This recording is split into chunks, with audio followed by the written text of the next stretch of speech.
उत्तर प्रदेश के मऊ जिले के एक राजस्व कर्मी और उसके पत्नी की आजमगढ़ जिले में अज्ञात बदमाशों ने बीती रात बेरहमी से हत्या कर दी। पूरे इलाके में सनसनी फैल गई।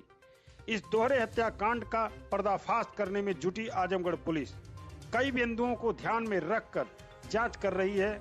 आजमगढ़ पुलिस फिलहाल अभी तक घटना का कारण स्पष्ट नहीं है। आपको बता दें कि आजमगढ़ जिले के तरवा थाना क्षेत्र के तिथौपुर गांव निवासी 55 वर्षीय नगीना मऊ जिले के चकबंदी विभाग में बतौर लेखपाल तैनात थे। गांव के बाहर एक दूसरे मकान का निर्माण करा रहे थे।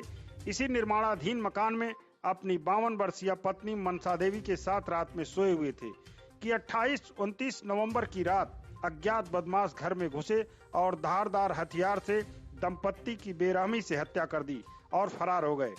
आसपास के लोगों ने घटना की जानकारी पुलिस को दी। पूरे गांव में कोहराम मच गया है। घटना की जानकारी होते ही आजमगढ़ पुलिस अधीक्षक अनुराग आर्य सहित तमाम आला अफसर मौके पर पहुंच गए। Dog squad team, fingerprint team और फॉरेंसिक टीम के साथ पूरी पुलिस टीम मौके पर पहुंच गई है। पुलिस घटना के कई पहलुओं को ध्यान में रखकर जांच कर रही है। दंपत्ति की हत्या धारदार हथियार से की गई है। मौके पर पहुंचे आजमगढ़ के एसपी अनुराग आर्य ने बताया कि फिलहाल घटना लूटपाट से संबंधित नहीं दिखाई देती। वैसे पुलिस कई पहलुओं को ध्यान में रखकर जांच कर रही है। उन्होंने शीघ्र ही घटना के पर्दाफाश का दावा किया है। आप सुनिए आजमगढ़ के एसपी ने क्या कहा। क्या कहना चाहते हैं? थाना तरवा में पिठौरपुर गांव में आज सुबह पुलिस को सूचना मिली थी कि पति पत्नी जिनकी एज लगभग 55 साल और 50 साल के आसपास की है, उनकी धारदार हथियार से गले पे वार कर और सर पे वार कर हत्या कर दी गई है। इस सूचना पर पुलिस मौके पे पहुंची है। सभी उच्च अधिकारी मौके पे पहुंचे हैं। मेरे द्वारा मौका मुआयना किया गया है। फील्ड यूनिट ने एविडेंस कलेक्शन किया है। डॉग स्क्वाड ने एविडेंस कलेक्शन किया है। परिजनों से बातचीत की गई है। उनके द्वारा अज्ञात के विरुद्ध तहरीर दी गई है, जिस पर पुलिस के द्वारा एफआईआर पंजीकृत की जा रही है और सभी जितने भी एंगल इसमें पॉसिबल है उनके ऊपर पुलिस काम कर रही है। घटनास्थल के निरीक्षण से स्पष्ट है कि क्योंकि अर्धनिर्मित मकान है जिसमें रात के टाइम रहते थे, उसी में घटना कारित की गई है। तो कोई लूटपाट वाली बात अभी तक प्रकाश में नहीं आई है। जो भी व्यक्तिगत और व्यावसायिक कारण हो सकते हैं, इस घटना के संभावित कारण हो सकते हैं, उन सभी के बारे में पुलिस छानबीन कर रही है, पूछताछ कर रही है और बहुत जल्द ही हम इस घटना का खुलासा करेंगे। जो भी लोग इसमें शामिल हैं उनके खिलाफ कठोर से कठोर कार्रवाई पुलिस निश्चित करेगी। सर, इसमें पति पत्नी दो ही लोग रहते थे केवल? हाँ, ये क्योंकि इनका जो मेन घर है वो गांव के अंदर है जी। रात के टाइम यहाँ पे आके रात के टाइम सोते हैं दोनों लोग। ये चिड़ियाकोट में, अरे सॉरी, ये मऊ में जो मृतक है वो जनपद मऊ में चकबंदी के लेखपाल के रूप में तैनात थे और अभी वहाँ कार्यरत थे। कौन सा क्षेत्र मिला था इनको? आपस में थे या क्षेत्र में थे? नहीं, क्षेत्र में थे। चिड़ियाकोट क्षेत्र में एक गाँव है जिसकी जिम्मेदारी इनको दी गई। घटना का कारण और कुछ स्पष्ट हुआ अब तक? मैंने आपको बताया कि लूटपाट का कोई एंगल नहीं अब तक मिला है और एक मोबाइल फ़ोन इनके पास था, वो मौके से पुलिस के द्वारा बरामद किया गया और कोई प्रॉपर्टी घर के अंदर नहीं थी क्योंकि मकान अभी आधा बना हुआ है। तो जो भी व्यक्तिगत या व्यावसायिक कारण हो सकता है, आपसे अगर कोई रंजिश है तो या और भी कोई कारण हो सकता है, उसके बारे में पुलिस पूरी गहनता से छानबीन कर रही है और जल्द ही हम घटना का खुलासा करेंगे, बहुत कठोर कार्रवाई करेंगे।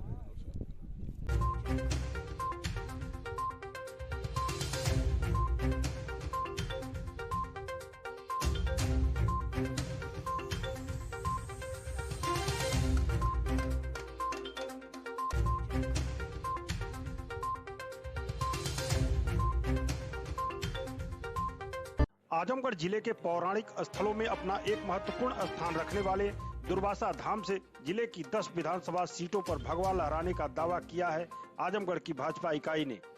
भाजपा के स्थानीय नेताओं ने अपने प्रदेश अध्यक्ष को आजमगढ़ की सभी 10 सीटों को जीत का भरोसा दिलाने के उद्देश्य से रविवार को दुर्वासा धाम पर पत्रकारों के माध्यम से एक संदेश दिया। दुर्वासा धाम पहुंचे भाजपा नेताओं ने कहा कि निजामाबाद क्षेत्र को पर्यटन स्थल के रूप में विकसित करने की सरकार की मंशा है। आपको बता दें कि मंगलवार यानी 30 नवंबर को दुर्वासा धाम पर पहले से स्थित शिवलिंग को चांदी के कवर से अब नए रूप में सुसज्जित कर भाजपा के प्रदेश अध्यक्ष स्वतंत्र देव सिंह इसका लोकार्पण करेंगे और उसी दिन इस धाम पर महिला स्नानागार का शिलान्यास भी होगा। इन दोनों कार्यक्रम के बाद प्रदेश अध्यक्ष वहां उपस्थित एक जनसभा को संबोधित करेंगे। महर्षि दुर्वासा धाम पर पत्रकारों से वार्ता करते हुए भाजपा नेताओं में आजमगढ़ के जिला अध्यक्ष ध्रुव सिंह, लालगंज अध्यक्ष ऋषिकांत राय, भाजपा नेता डॉक्टर पीयूष सिंह यादव मौजूद रहे।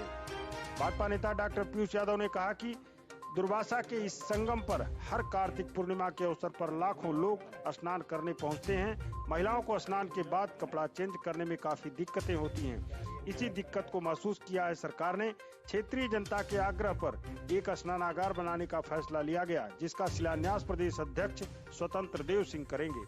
प्रेस वार्ता के दौरान मौजूद भाजपा नेता डॉक्टर पीयूष सिंह यादव ने बताया कि 30 नवंबर का दिन कई मायने में काफी शुभ है। बताते हैं कि उत्तमा एकादशी को शिव का दर्शन करने से विष्णु का भी आशीर्वाद प्राप्त होता है। उसी दिन मंगलवार भी है, इसलिए हनुमान जी का भी आशीर्वाद। डॉक्टर पीयूष यादव ने कहा कि वैसे तो जनपद के सभी पौराणिक स्थलों को विकसित करने की सरकार की मंशा है, लेकिन निजामाबाद क्षेत्र को एक विशाल पर्यटन के रूप में विकसित किया जाएगा। उन्होंने इस बार जिले की 10 विधानसभा सीटों पर भाजपा का भगवा लहराने का दावा किया है। उन्होंने दावा किया कि प्रदेश अध्यक्ष के संबोधन से इस बार कार्यकर्ताओं में भी नई ऊर्जा का संचार होगा। और क्या कहा डॉक्टर पीयूष ने, सुनिए आप उनकी बात। पूर्ण रूप से एक धार्मिक कार्यक्रम है और हमारी प्राथमिकताओं में, हमारी पार्टी की प्राथमिकताओं में ये है।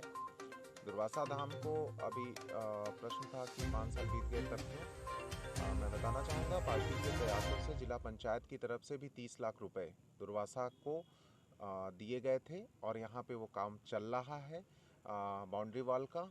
इसके साथ ही साथ केंद्र सरकार द्वारा 1 करोड़ रुपए से ऊपर की योजनाएं दुर्वासा के लिए आई थी। तो दुर्वासा, दत्तात्रेय, चंद्रमा, माँ शीतला, मुड़ियार महादेव, चाहे हमारा जो बाकी है पलना हुआ, द्रोणाचार्य हुआ, ये सभी हमारी प्राथमिकताओं में हैं। और मुझे पूर्ण विश्वास है, जैसे कि सरकार की नीति है, निजामाबाद क्षेत्र को एक बहुत ही बड़े धार्मिक पर्यटक स्थल के रूप में यहाँ विकसित किया जाएगा।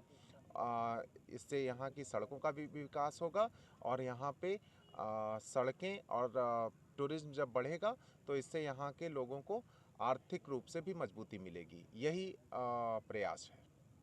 रैली का क्या उद्देश्य है? रैली सभी यहाँ के जो कार्यकर्ता हैं, जन समर्थन है, उनका बार बार उद्देश्य था कि वो हमारे बड़े नेता आ रहे हैं तो एक बार उनके विचारों को लिया जाए, जिससे कि एक नई ऊर्जा का संचार हो और 10 की 10 सीटों पे भारतीय जनता पार्टी केसरिया लहराए। और इसी प्रयास को फलीभूत करने के लिए, अपने विचारों का उद्बोधन देने के लिए हमारे प्रदेश अध्यक्ष जी आ रहे हैं। जैसे आजमगढ़ को हमेशा भाजपा के खिलाफ ही माना जाता है, तो इस बार क्या उम्मीद है कि जो समीकरण बन रहे हैं उस हिसाब से क्या रहेगा? आजमगढ़ कभी भी भाजपा के खिलाफ नहीं रहा, आजमगढ़ हमेशा भाजपा के साथ रहा। विचारों को पूरी तरीके से हम नहीं पहुंचा पाए थे, लेकिन अब की बार जिस तरीके से हमारा जन समर्थन है, जिस तरीके से जनता टूट करके आ रही है, 50,000 एक छोटे से कार्यक्रम में लोग आने को तैयार हैं और मुझे पूरा विश्वास है ये 50,000 नहीं 1 लाख तक पहुंचेगा। सारी सड़कें भर जाएंगी। हमारी जितनी भी रैलियां हुई, अभी हमारे गृह मंत्री जी आए, हमारे बाकी मंत्री मंडल के लोग आए, प्रदेश से लोग आए। आपने देखा मुख्यमंत्री जी की रैली में लाखों लाख की भीड़ थी। इसी तरह प्रदेश अध्यक्ष जी आ रहे हैं, लाखों लाख की भीड़ रहेगी। ये मेरा पूर्ण विश्वास है। जनता का पूर्ण समर्थन है और जनता ने कहा है कि अब आजमगढ़ के नीलगगन के पे 10 की 10 सीटों पे केसरिया लहराएगा।